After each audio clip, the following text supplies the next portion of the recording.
Notre-Dame des douleurs. Notre-Dame des 7 douleurs est invoquée en latin comme Mater Dolorosa. C'est l'un des nombreux titres par lesquels l'Église catholique vénère la Vierge Marie, mère de Jésus. Notre-Dame des douleurs représente les souffrances endurées par la Vierge Marie, mère de Jésus-Christ. Cette dévotion est profondément ancrée dans la tradition catholique et symbolise la compassion et le réconfort face aux épreuves. Le titre souligne l'association de la mère à la souffrance de son fils. Les 7 douleurs font référence aux événements relatés dans les évangiles qui angoissèrent et firent souffrir la Vierge Marie, dans la mesure où elle accompagnait pas à pas son fils dans sa mission de rédemption. Toutefois, elle vécut totalement et indiciblement ses souffrances, mais d'une manière pour ainsi dire temporaire, restant en elle-même toujours bienheureuse, car sans aucun péché, et conçue sans péché dès l'Immaculée Conception. Le mois de septembre est dédié à Notre-Dame des douleurs, qui est liturgiquement commémorée le 15 septembre.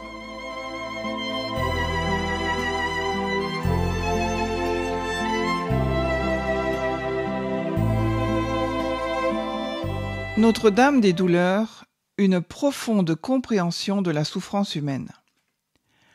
La dévotion à Notre-Dame des douleurs trouve ses racines dans les textes sacrés et les premières traditions de l'Église.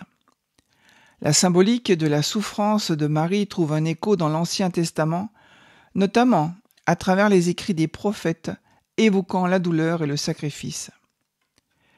Depuis les premiers siècles, la dévotion à Notre-Dame des douleurs a été promue par de nombreux saints et théologiens, devenant ainsi une part intégrante de la piété catholique.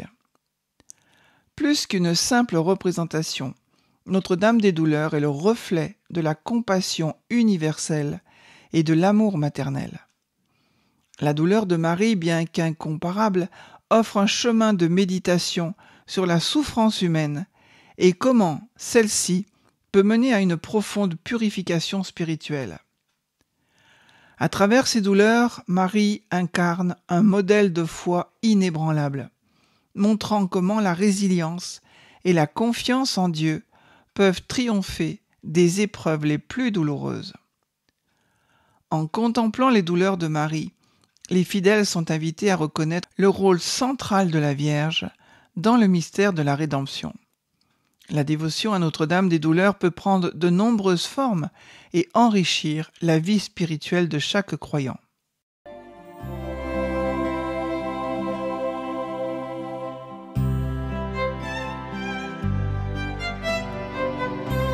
Les 7 douleurs, dans l'ordre chronologique, sont: première douleur, elle entend la prophétie du saint vieillard Siméon dans le temple. Évangile selon saint Luc, chapitre 2, versets 34 et 35. Simon les bénit et dit à Marie sa mère: Vois, cet enfant doit amener la chute et le relèvement d'un grand nombre en Israël. Il doit être un signe en but à la contradiction, et toi-même, une épée te transpercera l'âme, afin que se révèlent les pensées intimes de bien des cœurs. Deuxième douleur. Elle vit la fuite en Égypte. Évangile selon saint Matthieu, chapitre 2, versets 13 et 14. Après leur départ, voici que l'ange du Seigneur apparaît en songe à Joseph et lui dit: Lève-toi, prends avec toi l'enfant et sa mère, et fuis en Égypte, et restes-y jusqu'à ce que je te dise. Car Hérode va rechercher l'enfant pour le faire périr. Il se leva, prit avec lui l'enfant et sa mère de nuit, et se retira en Égypte. Troisième douleur. Elle recherche avec saint Joseph durant 3 jours l'enfant Jésus et le trouve dans le temple. Évangile selon saint Luc, chapitre 43 à 50. Une fois les jours écoulés, alors qu'il s'en retournait, l'enfant Jésus resta à Jérusalem à l'insu de ses parents. Le croyant dans la caravane, ils firent une journée de chemin, puis ils se mirent à le rechercher parmi leurs parents et connaissances. Ne l'ayant pas trouvé, ils revinrent toujours à sa recherche à Jérusalem.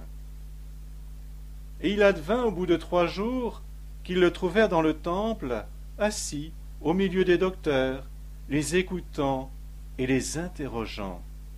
Et tous ceux qui l'entendaient étaient stupéfaits de son intelligence et de ses réponses. À sa vue, ils furent saisis d'émotion, et sa mère lui dit, « Mon enfant, pourquoi nous as-tu fait cela? Vois, ton père et moi, nous te cherchons angoissés. » Et il leur dit, « Pourquoi donc me cherchiez-vous? Ne saviez-vous pas que je dois être dans la maison de mon père? » Mais eux ne comprirent pas la parole qu'il venait de leur dire. 4e douleur. Elle rencontre Jésus portant sa croix et échange un regard avec lui alors qu'il monte au calvaire. Évangile selon saint Luc, chapitre 23, verset 27. Une grande masse du peuple le suivait, ainsi que des femmes qui se frappaient la poitrine et se lamentaient sur lui. 5e douleur. Elle est debout, silencieuse, au pied de la croix. Elle regarde Jésus crucifié et suit son agonie. Or, près de la croix de Jésus se tenaient sa mère et la sœur de sa mère, Marie, femme de Clopas, et Marie de Magdala.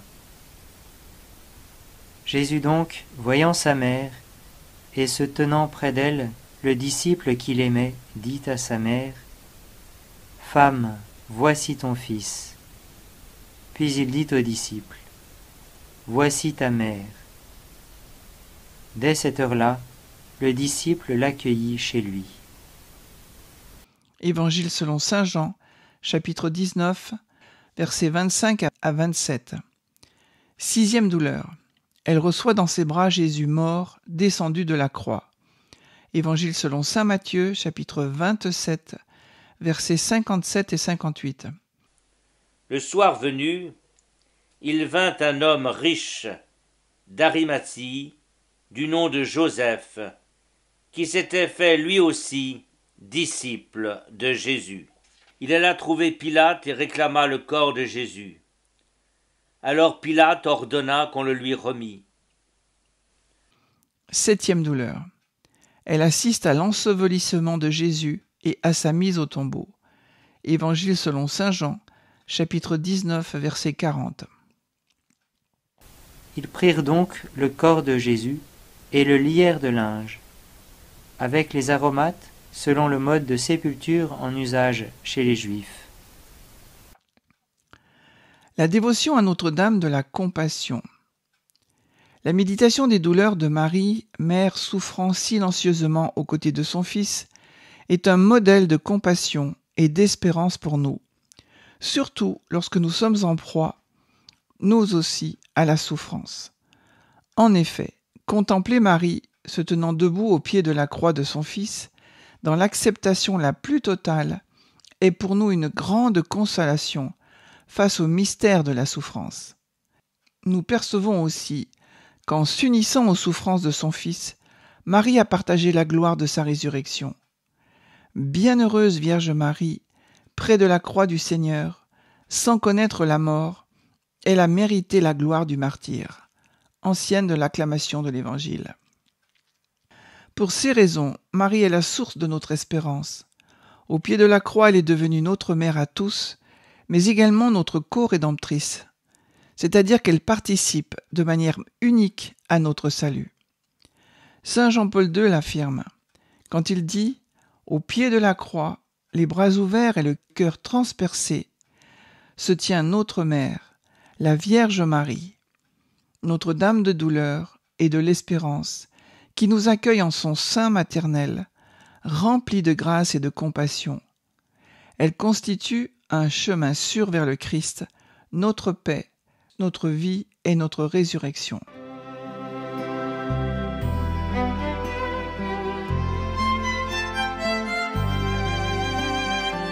Les 7 grâces à recueillir des 7 douleurs de Notre-Dame. Marie ne souffrit pas seulement avec son Fils crucifié, mais tout au long de sa vie, elle s'unit avec lui à la peine des hommes pour leur rédemption. Marie, co-rédemptrice, nous obtient de multiples grâces par son union aux souffrances de son Fils. Première grâce, liée à la prophétie de Siméon, le courage. Le jour de la présentation de Jésus au temple de Jérusalem, le vieillard qui le reçut dans ses bras prophétisa à sa mère.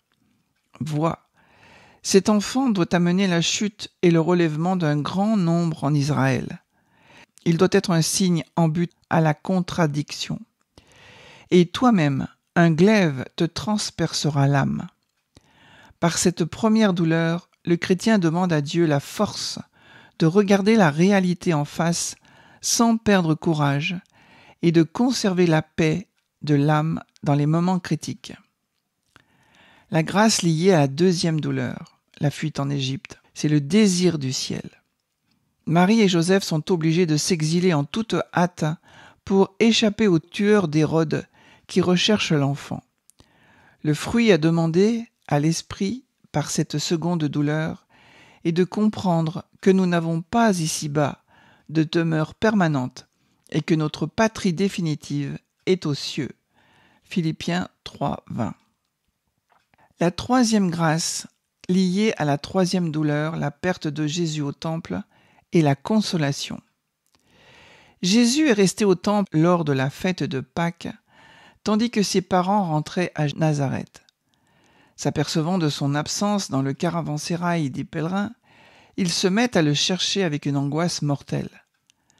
La grâce liée à cette troisième douleur consiste dans le réconfort, à demander à Marie, quand notre âme est désolée, de ne plus sentir la présence de Jésus en elle.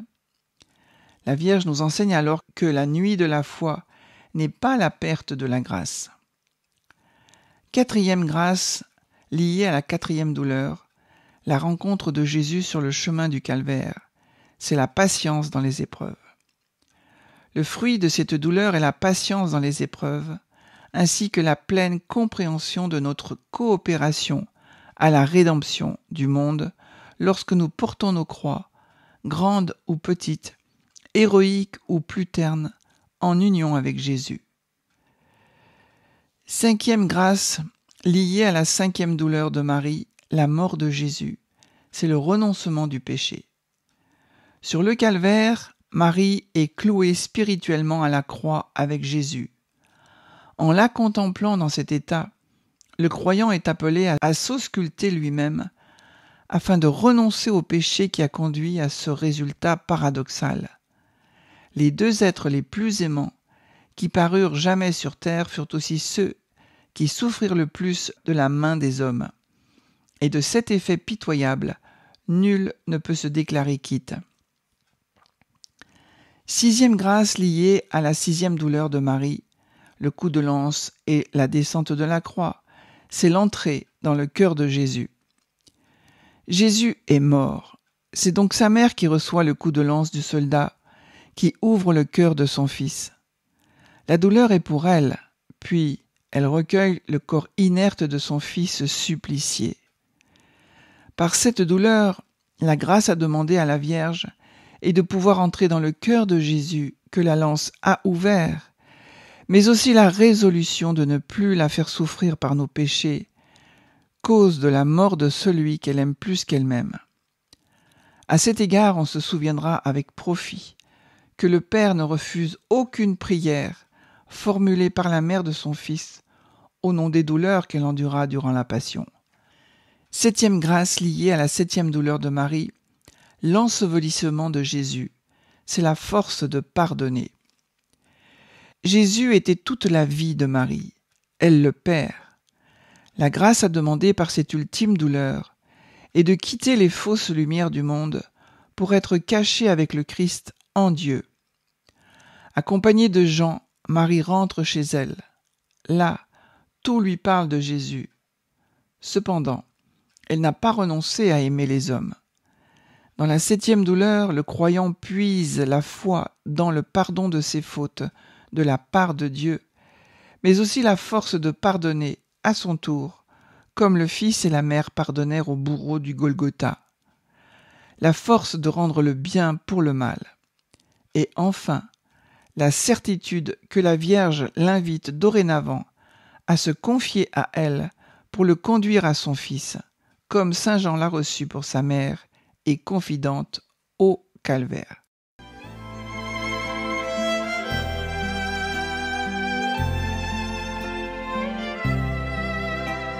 Les dévotions aux 7 douleurs de Marie. Depuis très longtemps, les chrétiens font mémoire des douleurs de la Vierge Marie.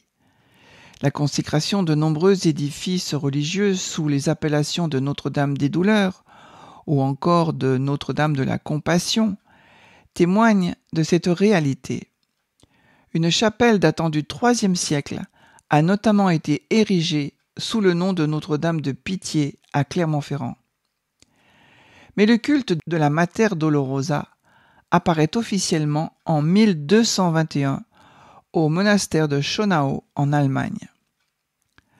L'ordre des Servites de Marie, dont la spiritualité est très attachée à la Sainte Vierge, fondé à Florence en 1233, développe les formes populaires de cette dévotion au cours des siècles, dont le chapelet des 7 douleurs de Marie et le scapulaire noir des 7 douleurs de Marie. Cette congrégation religieuse mariale institue la fête de Notre-Dame des Douleurs au 15 septembre. Le 9 juin 1668, la congrégation des rites autorise l'ordre des Servites à célébrer la messe votive des 7 douleurs de la Sainte Vierge. Le décret mentionne que les frères des Servites portent la robe noire en souvenir du veuvage de Marie et de la souffrance qu'elle a subie durant la passion de son Fils. La preuve de cette dévotion est le Stabat Mater attribué à Jacopone da Todi 1230-1306 dans lequel il a composé les Laudis. À partir du XVe siècle, la méditation sur les douleurs de Marie éclot dans divers ordres monastiques. Nous trouvons les premières célébrations liturgiques de Marie, Notre-Dame des Douleurs, debout au pied de la croix. La dévotion aux douleurs de Marie s'étend petit à petit, notamment par le biais des jésuites qui publient à partir du XVIIe siècle une série d'ouvrages consacrés aux douleurs de Marie. Parmi eux, on compte saint Ignace de Loyola, qui vouait un culte particulier à la Vierge des Douleurs. Le 9 août 1692, le pape Innocent XII autorise la célébration de la fête des 7 douleurs de la Sainte Vierge, le 3e dimanche de septembre. Le 18 août 1714, la Congrégation des rites approuve la célébration des 7 douleurs de Marie le vendredi avant le dimanche des Rameaux. Le pape Pie X, au début du XXe siècle, la fixe au 15 septembre, soit le lendemain de la célébration de l'exaltation de la croix qui a lieu le 14 septembre, avec l'appellation de Notre-Dame des Douleurs.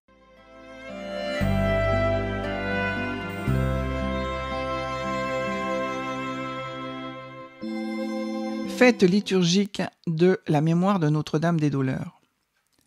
Alors que les chrétiens ont célébré la veille la fête de la croix glorieuse de Jésus, la vénération des souffrances de Marie est l'occasion d'approfondir les mystères de la croix et de la rédemption, auxquels est intimement associée la Vierge Marie. Cette fête est l'aboutissement d'un parcours de 40 jours, ayant débuté par la fête de la transfiguration de Jésus et qui vise à nous faire entrer dans le mystère du salut. Pour l'Église catholique, c'est pour avoir communié intimement à la passion du Christ que Marie a été associée d'une manière unique à la gloire de sa résurrection. Marie n'a jamais été plus mère qu'au pied de la croix. C'est là que son cœur a été transpercé comme par une épée, à la vue des souffrances de Jésus. Marie est la figure de l'Église qui souffre au long des âges sur toute la surface de la terre. L'Église, comme Marie, est appelée à partager la gloire de la résurrection du Christ. La liturgie du 15 septembre nous amène à méditer sur un passage de l'Évangile de Saint Jean, près de la croix de Jésus, se tenaient sa mère et la sœur de sa mère, Marie, femme de Cléophas, et Marie-Madeleine. Jésus, voyant sa mère et près d'elle le disciple qu'il aimait, dit à sa mère, « Femme, voici ton fils. » Puis il dit au disciple, « Voici ta mère. » Et à partir de cette heure-là, le disciple l'a pris chez lui. Jean chapitre 19, versets 25 à 27. Ce passage met l'accent sur la maternité de Marie comme mère des hommes, mais aussi comme mère de l'Église, appelée à suivre le même chemin de passion et de résurrection. Nous le proclamons lors de la messe du jour. Tu as voulu, Seigneur, que la mère de ton Fils, debout près de la croix, fût associée à ses souffrances. Accorde à ton Église de s'unir elle aussi à la passion du Christ, afin d'avoir part à sa résurrection.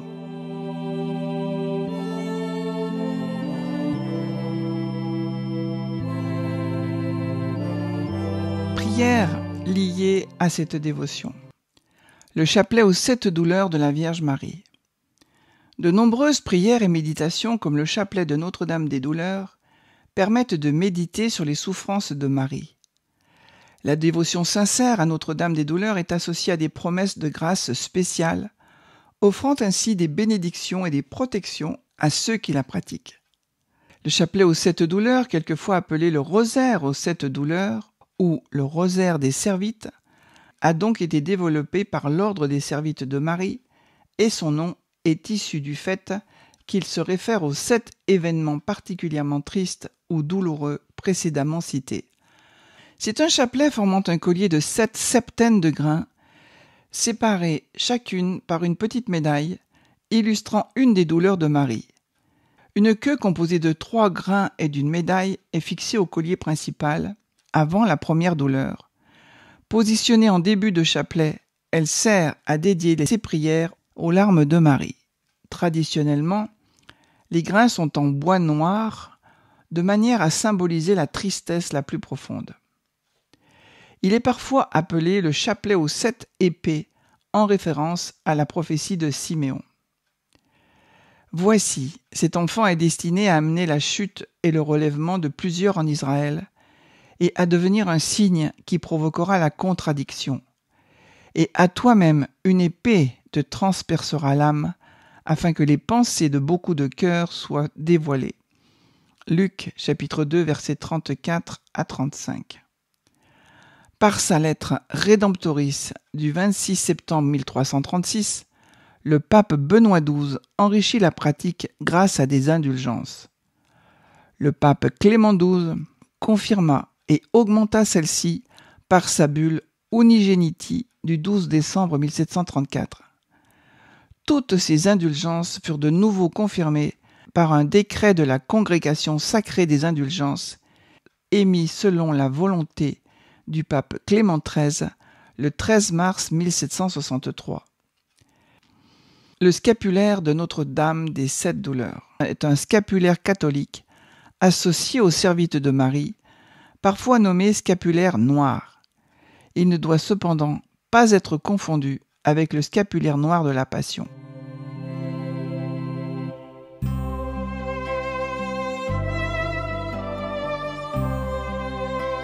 Méditation. Évangile selon saint Jean, chapitre 19, versets 25 à 27.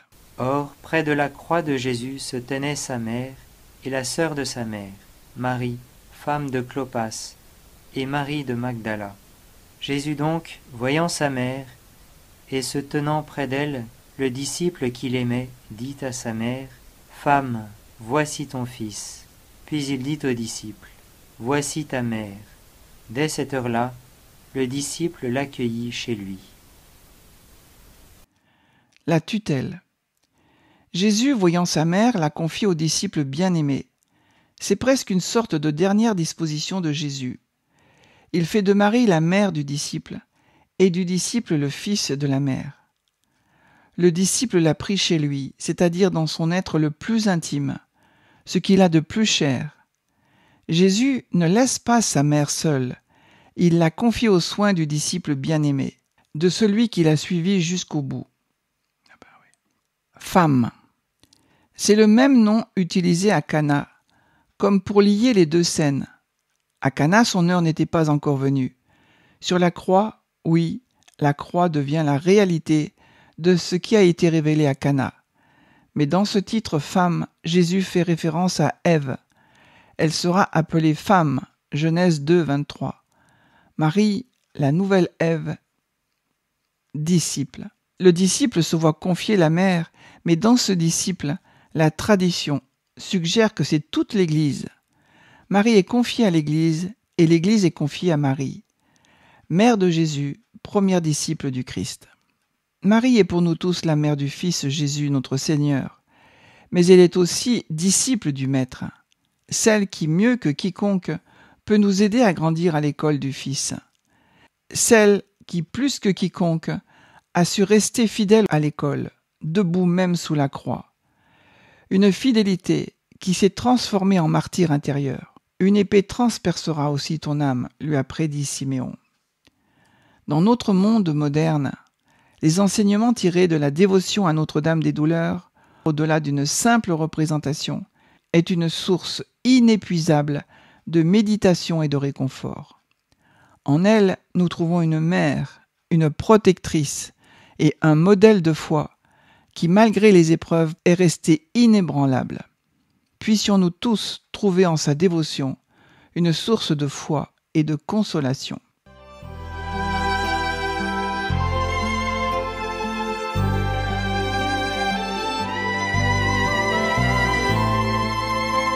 Prière à Notre-Dame des Douleurs. Ô Marie, ô Mère de douleur, qu'il dut être déchirant pour votre cœur le spectacle de Jésus mourant pour des ingrats dans les plus cruels supplices. Mais votre amour pour nous, ô Marie, l'emporte encore sur l'excès de votre douleur.